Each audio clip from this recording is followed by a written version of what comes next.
Hello दोस्तों। तो हम अभी तक लेक्चर 1 और लेक्चर 2 पूरा कंप्लीट कर लिए हैं और अभी जो हम बता रहे हैं लेक्चर 3 चालू कर रहे हैं। और लेक्चर 2 में हम आप लोग को बता दिए हैं कि कुछ क्वेश्चन प्रैक्टिस करवाए थे और न्यूटन का फर्स्ट लॉ क्या होती है, मोमेंटम क्या होती है, ये सभी के बारे में देख के कुछ क्वेश्चन भी प्रैक्टिस किया था। ठीक है ना। ये लेक्चर सेकेंड में किए थे और फर्स्ट में तो आपको पता ही है हमें क्या किया था, जब सेकेंड में आप लोग को करवा दिया। आज का लेक्चर है लेक्चर नंबर 3। यानी आज लेक्चर 3 में हम ये बताने का प्रयास करेंगे, जो आज बल क्या होती है वो देखेंगे, सेकंड लॉ क्या होती है वो देखेंगे, उसके बाद कुछ क्वेश्चन प्रैक्टिस करेंगे और उसके पूरे डिटेल में मैं ले जाने का प्रयास करूंगा। तो अभी हम चालू करते हैं, बल फोर्स क्या होती है। तो आप लोग तो देखे होंगे भाई, मैं एक नॉर्मल अभी कुछ आप लोग को, जो आप लोग नॉर्मल हम लोग बात करते हैं उसमें हम लोग एक दूसरे को देख लेते हैं। भाई भाई बल क्या होती है। बल वो होती है ना कि हम किसी को धक्का देते हैं। बल वो होते हैं कोई भी चीज आ रही है उनको हम रोकने का प्रयास करते हैं। बल वो होता है कोई चीज रुका उनको धक्का लेकर हमें स्पीड कर देने का काम करते हैं। भाई यही होता है ना बल। हाँ, बल क्या होती है भाई, कोई कड़ा इंसान है दूसरे को उठा के क्या पटक दिया, है ना, उसके बाद बल है ना। बल को इसी को कहते हैं। कोई वस्तु की कोई वस्तु है कि मान के कोई बोतल है, बोतल क्या उसको दबा दे खटक से ना कचक से ना उठेगा। ठीक है ना। वो क्या हो, बल के कारण क्या उसकी आकृति में चेंज हो जाती है, गति को बढ़ा सकते हैं, बल को रोक सकते हैं। ये सब क्या होती है, बल का एक काम होता है। ठीक है ना, ये बल का एक गुण होता है। बल हम देखें नॉर्मल, जे हम नॉर्मल बात करें तो हम किताबी भाषा में यही लिखा था, बल वह भौतिक गुण या कारण है जो किसी वस्तु में लगकर उसकी स्थिति क्या होती है, वेग या दिशा में परिवर्तन कर देता है। यानी इसका मतलब है बल किसी भौतिक या गुण का वो कारक है जो किसी वस्तु में लगकर, यानी कोई भी वस्तु है, मान के यहाँ पे एक वस्तु है 5 किलो का, उसके लगकर उसकी स्थिति, यानी यहाँ पे रुका है तो इसकी एक जगह से दूसरी जगह ला देता है। स्थिति परिवर्तन, इसके वेग में परिवर्तन, एक जगह से यहाँ से यहाँ आया तो क्या उसका वेग में परिवर्तन होगा। कारक है जो वस्तु की स्थिति वेग में परिवर्तन ला देता है। और बल का बहुत ऐसा कार्य है वो देख लेते हैं। सबसे पहले आप लोग जो है एक बल का डेफिनेशन लिख लीजिए। ठीक है ना। उसके बाद फिर हम बल के बारे में समझाने का प्रयास करेंगे। उसके बाद हम क्वेश्चन लेके आएंगे जो आप लोग पूरा नौ का तोड़ेंगे। देखो, बल वह कारक है जो वस्तु की गति का, बल वह कारक है जो किसी वस्तु की, बल वो कारक है जो किसी वस्तु की मान अथवा गति की दिशा, मान अथवा गति की दिशा पर क्या होगा, उसकी आकृति में परिवर्तन करता है। उसकी आकृति में परिवर्तन, उसकी आकृति में परिवर्तन करता है। यानी इसका कहना भैया ये हुआ है, बल भाई वो कारक है ना, वो फैक्टर है जो किसी वस्तु की मान, जो कोई वस्तु है उसकी वैल्यू उसकी मान में परिवर्तन करता है, उसकी गति और दिशा में क्या करती है, परिवर्तन होता है, उसकी आकृति में चेंज होती है। ये सब क्या होती है, बल की गुण होती है। आपको तो सिंपल वे में अभी भी डेफिनेशन में बताया हूँ कि भाई बल जो होता है ना एक ऐसा कारक होता है जो किसी वस्तु में लगकर जो होता है उसकी स्थिति वेग या दिशा परिवर्तन करेगा। जैसे कोई वस्तु गतिमान नहीं, उसको गति में लाने का प्रयास करेंगे, कोई गतिमान उसको रोकने का काम करेंगे, उसकी आकृति में परिवर्तन कर देंगे। कोई यहाँ बोतल उसको मारेंगे खचक से ना उठेगा, ये किसका होगा, बल के भी कारण हो सकता है। ठीक है ना। तो हम बाबू ये देखते हैं कि ये जो बल होता है ना, बल क्या क्या होती है। ये जो बल होता है ना ये अस्थिर वस्तु को चला सकता है, यानी कोई वस्तु अस्थिर है उनको चलाने का काम करता है। ठीक है ना। बल दोगे तब ना चलेगा, बल ही ना दोगे तो थोड़े चलेगा। तो इसमें यहाँ होगा अस्थिर वस्तु को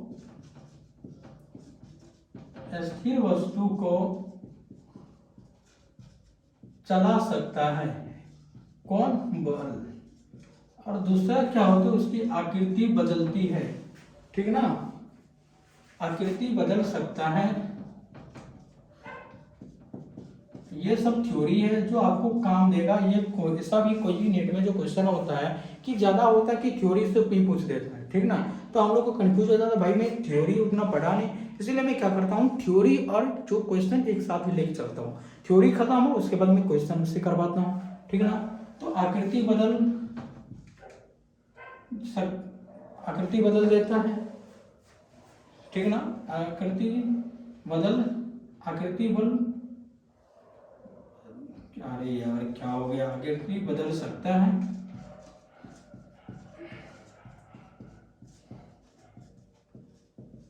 वस्तु को गति में भी ला सकते हैं, ठीक ना।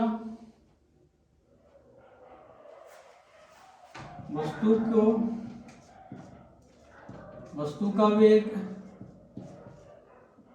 घटा या बढ़ा सकते हैं, इसमें कोई किसी को भी दिक्कत तो बताओ। अभी मैं सभी बता दिया हूँ, सिर्फ मैं ये लिख रहा हूँ कि आप लोग को क्या वो पूरा लिख सके, ठीक है ना। चलती हुई वस्तु को भी क्या हो रोक सकते हैं, किसके कारण, बल के कारण। चलती हुई वस्तु को रोक सकते हैं, यहाँ तक किसी को कोई दिक्कत तो बताओ। यहाँ पे क्या है, स्थिर वस्तु को भी हम लोग चला सकते हैं, किनके कारण, बल के कारण। आकृति में क्या बदला सकता है, वस्तु का वेग या बढ़ा या घटा सकते हैं बल के कारण। भाई बल रहेगा तो बढ़ा भी सकते हो, घटा भी सकते हैं। बल रहेगा तो किसी आकृति कड़क से चेंज भी कर सकते हैं, ओके ना। उसके बाद हम बात करते हैं ये जो चलती हुई वस्तु को हमें क्या करते हैं, रोकने का प्रयास। आ रही है बल के कारण उसको क्या करेंगे, रोकने का भी काम करती है। ये कौन काम करती है, ये हमारा फोर्स, बल काम करती है, ठीक है ना। यहाँ तक किसी को दिक्कत। तो हम एक नॉर्मल बता रहे हैं भाई, अपना भाषा में, अपना लैंग्वेज, बल क्या होती है। यानी दो वस्तुओं के बीच का जो इंटरेक्शन जो होता है, दो वस्तुओं के बीच लगने वाला फोर्स होता है। बल क्या होता है कि दो वस्तुओं के बीच लगने वाला फोर्स होता है। तो यहाँ पे ये याद रखना, अब ये जो मैं बता रहा हूँ वेरी वेरी इंपॉर्टेंट है। तो मैं इनको साफ कर दूं, ठीक है। तो मैं अब ये दिखा रहा हूँ कि ये जो है, ये जो बल होता है दो वस्तुओं के बीच लगने वाला, क्या दो वस्तुओं के बीच पारस्परिक क्रिया होती है। क्या होती है, दो वस्तुओं के बीच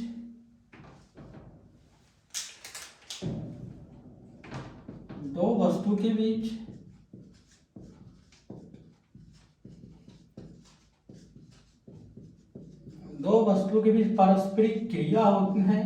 यानी दो वस्तु के बीच क्या होता है, बल लगता है। दो वस्तु के बीच लगने वाला जो होता है पारस्परिक क्रिया, उसको हम लोग क्या बोलते हैं, फोर्स बोलते हैं। Interaction between two object, English में बोलते हैं interaction between two object, okay. तो हम याद रखते हैं भाई, दो वस्तु जो टू ऑब्जेक्ट होती है, उन दोनों के बीच में कैसा फोर्स लगता है। ऐसा कौन कौन चीज है जो एक दो वस्तु के बीच में क्या होती है, फोर्स लगाने का काम करती है। हम यहाँ पे कैमरा देख लेते हैं, सही है। और जो टू ऑब्जेक्ट के बीच में जो फोर्स लगती है वो चार होती है। वही जो चार इंपॉर्टेंट है, वही चार में जो फोर्स लगती है वही से बहुत सारा फोर्स आया है। ये वो जो तनाव बल होता है, ये बल होता है, अभी लंबोदर फोर्स होता है, ये सब फोर्स इसी से आया है। और ये हमेशा माइंड में रखें। और पहला हम देखते हैं कि जो है टू ऑब्जेक्ट, दो वस्तु के बीच, हमें देखो पहले जो जितना हो सबको भूल जाओ, बल क्या होते हैं हमें ये याद रखना। दो वस्तु के बीच, यानी दो वस्तु के बीच जो पारस्परिक क्रिया होती है, दो वस्तु के बीच में जो प्रक्रिया होती है फोर्स, उसको हम लोग क्या बोलते हैं, फोर्स कहते हैं। जिसमें आवेश हो गया, आवेश के बीच जो इलेक्ट्रोस्टैटिक फोर्स होता है, ग्रेविटेशनल फोर्स होता है, न्यूक्लियर स्ट्रॉन्ग फोर्स होता है, न्यूक्लियर वीक फोर्स होता है, वीक स्ट्रॉन्ग न्यूक्लियर फोर्स होता है। ये सब हमें याद रखना है। तो हम देखते हैं यदि टू ऑब्जेक्ट के बीच में जो होता है दो आवेश के कारण भी होता है, तो ठीक ना। तो हम यहाँ पे लिखते चलते हैं, आप लोग यहाँ पे लिखते चलो और मैं उनके बाद में समझाने का प्रयास करूंगा। सबसे ज्यादा फोर्स किसमें होता है, उससे ज्यादा कम किसमें होता है, उससे भी ज्यादा कम किसमें होता है, भाई सबसे ज्यादा किसमें होता है, मैं वो अभी बताने का प्रयास करूंगा, ठीक ना। तो सबसे पहले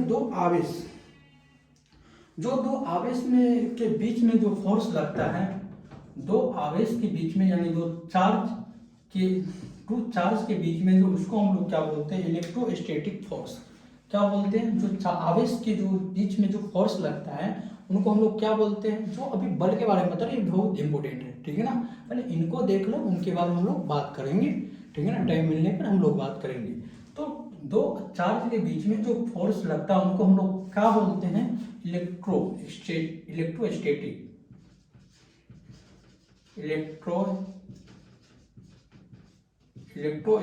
फोर्स। कोई दिक्कत? इसको हम लोग हिंदी में, देखो हिंदी में भी बता रहा हूँ, इलेक्ट्रोस्टैटिक फोर्स को हम स्थिर वैद्युतिक बल बोलते हैं। स्थिर वैद्युतांक बल। दो आवेश के बीच में जो लगने वाला फोर्स होता है उसको इलेक्ट्रोस्टैटिक फोर्स बोलते हैं।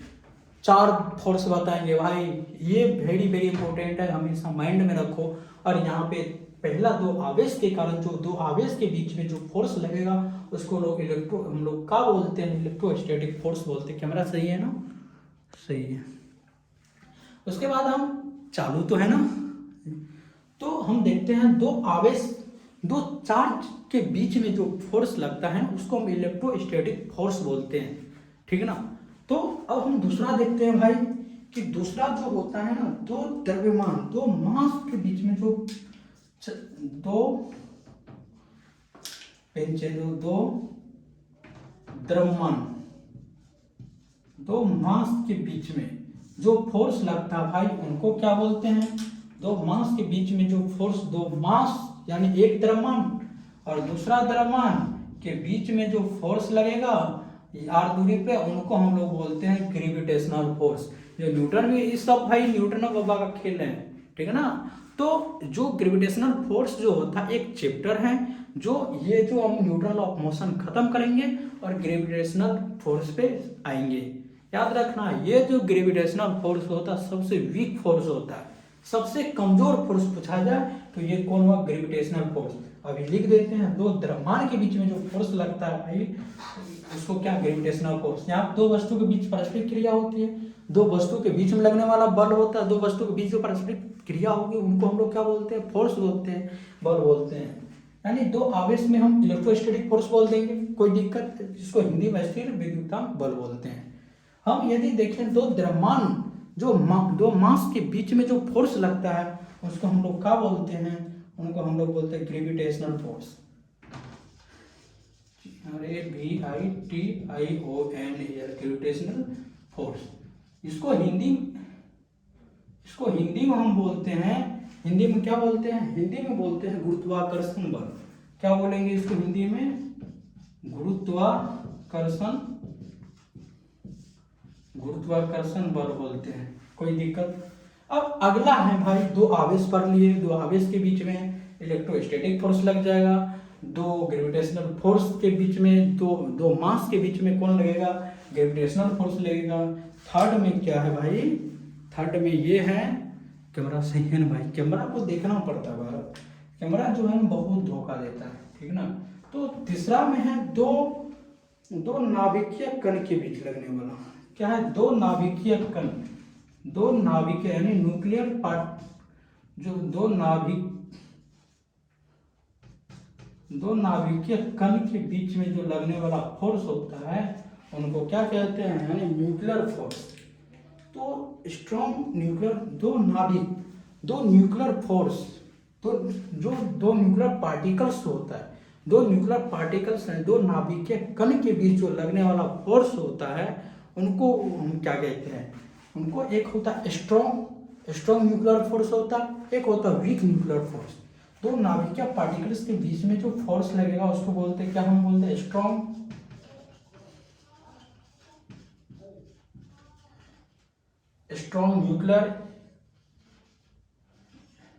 Nuclear force.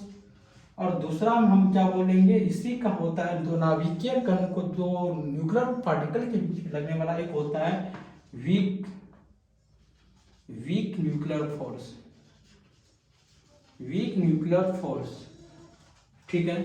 तो हम देखते हैं भाई, ये जो स्ट्रॉन्ग न्यूक्लियर फोर्स होता है, दिखाई दे रहा है ना,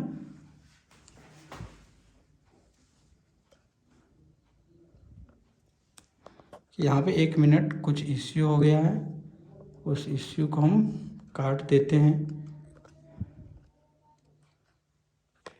ओके, 1 मिनट।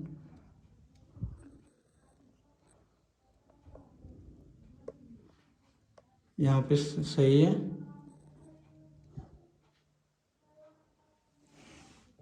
हाँ सही है। तो देखो कुछ इश्यू हो जाता है कैमरा में, जो क्या नहीं चल, कुछ कुछ रुक जाता है, तो बार बार हमको देखना पड़ता है।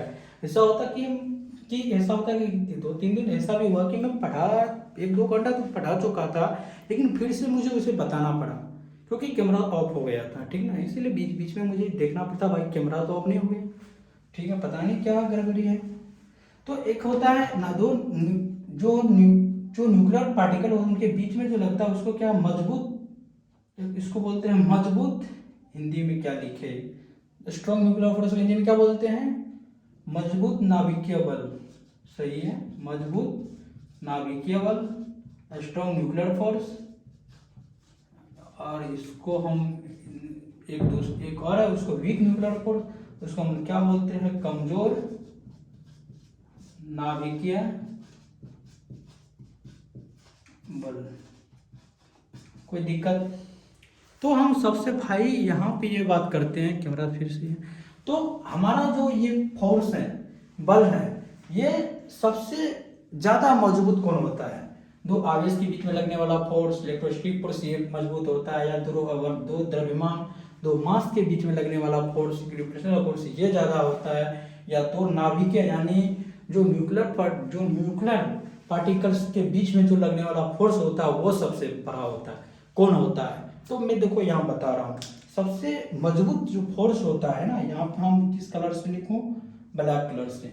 दो सबसे स्ट्रॉन्ग फोर्स जो होता है वो होता है स्ट्रॉन्ग न्यूक्लियर फोर्स, 1 नंबर सबसे स्ट्रॉन्ग न्यूक्लियर फोर्स होता है।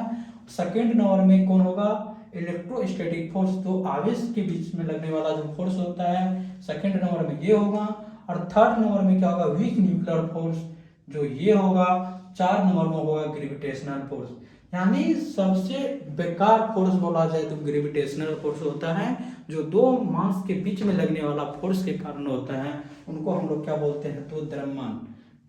ग्रेविटेशनल फोर्स जो होता है सबसे कमजोर फोर्स होता है, और सबसे मजबूत फोर्स कौन होता है, एग्जाम में पूछी जाए तो को स्ट्रॉन्ग न्यूक्लियर फोर्स जो होता है सबसे मजबूत फोर्स होता है। ओके, हम आगे ये बात करते हैं कि ये जो फोर्स होता है ना, सबसे तो घटिया तो ग्रेविटेशनल फोर्स होता है। हम यहाँ तक देखते हैं क्योंकि आगे देखते हैं, रात हो गया है, और मैं और आगे लेक्चर लेता, कुछ इसका क्वेश्चन करवाता, लेकिन आज मैं यहीं तक खत्म करता हूँ। लेकिन फिर इसको मैं रिकॉर्ड करने का प्रयास करता हूँ। तो सबसे जो मजबूत फोर्स होगा वो कौन सा होगा, यहाँ पे लिख दूँ क्या, सबसे मजबूत फोर्स का स्ट्रॉन्ग न्यूक्लियर फोर्स। स्ट्रॉन्ग, यहाँ पे स्टार लिख के, स्ट्रॉन्ग न्यूक्लियर फोर्स सबसे ज्यादा होगा। उसके बाद कौन होगा, इलेक्ट्रोस्टैटिक फोर्स। उसके बाद कौन होगा, उसके बाद होगा वीक न्यूक्लियर फोर्स। उसके बाद वीक न्यूक्लियर फोर्स, उसके बाद कौन होगा, ग्रेविटेशनल फोर्स, यानी सबसे कमजोर जो होता है ग्रेविटेशनल फोर्स होता है। याद रख लेना, यहाँ पे नंबर दे दिया है, 1 नंबर में कौन है, यहाँ पे फिर लिख दे रहे हैं, 1 नंबर का सबसे ज्यादा होगा। उसके बाद कौन होगा, 2 नंबर का। उसके बाद 3 नंबर में जो नीचे में दिखाई दे रहा, देख लेना 3 नंबर में। उसके बाद 4 नंबर में, ये इंक्रीज डिक्रीज में देख लीजिए। इसको हमेशा दिमाग में रखना, जब ये बल, ये जो जितना भी बताए हैं ना, ये बल, इसी में सभी बल होता है। जैसे आप लोग पढ़े होंगे नॉर्मल बल, नॉर्मल अभिलंब, तनाव बल, टेंशन, एक्सटेंशन, जितना फोर्स होता है ना, इसी चारों छिपा सब में छिपा होता है। यही 4 ऐसा बल होता है जिसमें आप जितना बल देखने को प्रयास करेंगे, जितना भी फोर्स होता है, जितना बल होता है, यही 4 में छिपा होता है। कौन कौन में छिपा होता है, दो आवेश में कार्य, इलेक्ट्रोस्टैटिक बोल लो, ग्रेविटेशनल बोल लो, स्ट्रॉन्ग न्यूक्लियर फोर्स बोल लो, वीक न्यूक्लियर। सबसे मजबूत यदि बोले तो स्ट्रॉन्ग न्यूक्लियर फोर्स जो होता है सबसे मजबूत फोर्स होता है। ओके, बस हमेशा ये चार, दुनिया में पूरा वर्ल्ड में बोले तो यही चार फोर्स है, इसके बाद कोई फोर्स नहीं है। और जो भी फोर्स है तो इसी में सब में इसी का क्या है टाइप है, इसमें सब क्या होता है मिला जुला रहता है। ओके, आज यही लेक्चर खत्म करते हैं और लेक्चर 4 में आप लोग को सेकेंड लॉ बताएंगे और इसका भी कुछ क्वेश्चन करवाएंगे। उसके बाद फिर क्वेश्चन, अब तो कुछ क्वेश्चन ही चलेगा। और आज का लेक्चर यहीं ख़त्म करते हैं, आज तो छोटा लेक्चर हो गया, तो चलिए बाद में बात करते हैं। आज मैं सिर्फ फोर्स के बारे में, बल के बारे में बता दिया हूँ। थैंक यू दोस्तों, फिर मिलते हैं। Thanks for my YouTube watching video. तो हाँ, इनके बारे में हमेशा याद रखना, ठीक ना। यदि कोई भी यहाँ पे दिक्कत हो तो आप लोग वहाँ पे पूछ सकते हो, ठीक ना। हाँ ठीक है। हाँ, कोई पूछ रहा है, देखो यहाँ पे दो पारस्परिक यानी बल जो होता है ना, दो वस्तु के बीच पारस्परिक जो इंटरेक्शन होता है, मान के चलो एक ये है, ये एक आदमी है, मान लो एक ये है चोनू है, ये मोनू है, और चोनू मोनू में क्या होगा, एक इंटरेक्शन होगा, पारस्परिक क्रिया होगा, उन दोनों में जो होगा वो बल होगा, फोर्स, ठीक ना। यहाँ तक कोई भी दिक्कत तो नहीं होना चाहिए क्योंकि एक एक करके बताए हैं भाई, ठीक है ना। हमेशा जो है ना इसको लेक्चर को देखो, जो नहीं है वो हमसे पूछो ताकि मैं बताने का आप लोगों को प्रयास करूंगा। आज का लेक्चर 3 तो ओनली फॉर फोर्स का ही हो गया, ये सिर्फ फोर्स का ही हो गया। और हम लेक्चर 4 में आप लोग को बताएंगे, क्या बताएंगे भाई, सेकेंड लॉ। फर्स्ट लॉ खत्म हो गया, बल फोर्स खत्म हो गया, और लेक्चर 4 में बताने का प्रयास सेकेंड लॉ, उसके बाद क्वेश्चन चलेगा। थैंक यू बच्चों, थैंक यू दोस्तों, फिर मिलते हैं।